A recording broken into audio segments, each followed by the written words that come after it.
దేవుడు కూడా ఒక్కడే. ఆ దేవుడు ఎవరు అంటే, ఏ దేవుడైతే మా పాపాల కోసం పనిష్మెంట్ తీసుకున్నాడు, ఏ దేవుడైతే మేము కాళ్ళతో చేతులతో చేసిన పాపం కొరకు, ఏ దేవుడైతే పనిష్మెంట్ సీల్ మరి కాళ్ళలో చేతుల్లో మేకులు భరించాడు, ఆ దేవుడే యేసు ప్రభు. ఆయన నిజమైన దేవుడు. మేము శరీరంతో చేసిన పాపం కొరకు ఏ దేవుడు తన శరీరం మీద శిక్ష భరించలేదు. యేసు ప్రభు అనే దేవుడు మాత్రమే శిక్ష భరించాడు.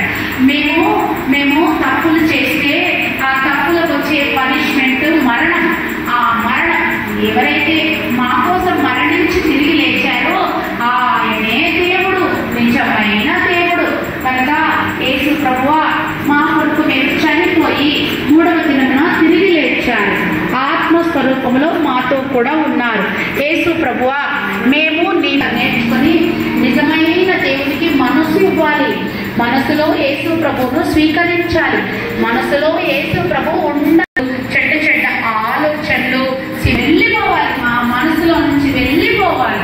యేసయ్యా ఈ 5 రోజులలో మా మనసులో నీవు ఉండాలి. యేసయ్యా నీవే రక్తం కార్చిన దేవుడవు, నీవే మా కొరకు చనిపోయి లేచిన దేవుడవు, నీవే యేసయ్యా, నీవే మా దేవుడవు. యేసయ్యా నీ వాక్యాలతో మా మనస్సును నింపండి. నీ పరిశుద్ధాత్మ అభిషేకంతో యేసయ్యా నీ ఆత్మతో మమ్మల్ని నింపండి. ఈ క్యాంప్ అయిపోయే లోపల మా మనసులో నీ వాక్యంలో నింపండి. మా శరీరంలో నీ పరిశుద్ధాత్మ అభిషేకం, పరిశుద్ధాత్మ అభిషేకం, పరిశుద్ధాత్మ అభిషేకం మాకు దయచేయండి. ఈ మా ప్రాణాత్మ దేహాలు అప్పగించుకొనుచున్నాం.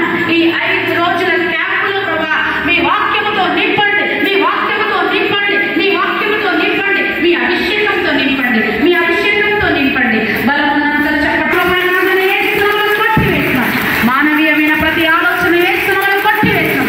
ప్రతి కుమార్తెని నీ ఆత్మవశంలోకి తీసుకురండి, నీ ఆత్మవశంలోకి తీసుకురండి. బలం చెప్పకపోతాను, కళ్ళు తెరవద్దు, చప్పటి కొట్టకపోతే ఇంటికి పంపిస్తా, చప్పటి కొట్టకపోతే కళ్ళు ముయ్యకపోతే ఇంటికి పంపిస్తా, కళ్ళు ముయ్యకపోతే ఇంటికి పంపిస్తా, చప్పట్లు కొట్టకపోతే ఇంటికి పంపిస్తా. బలం చెప్పలు కొడదాం, బలం చెప్పలు కొడదాం.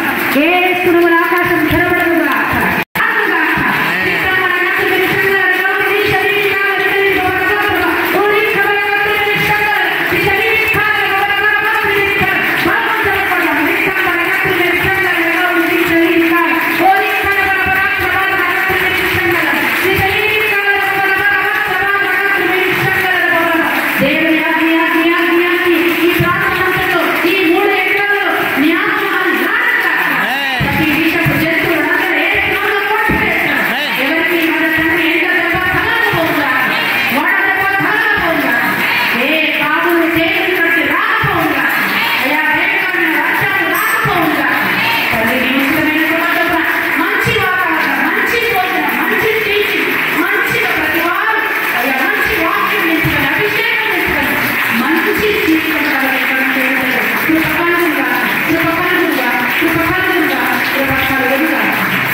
Shepherd, very good shepherd.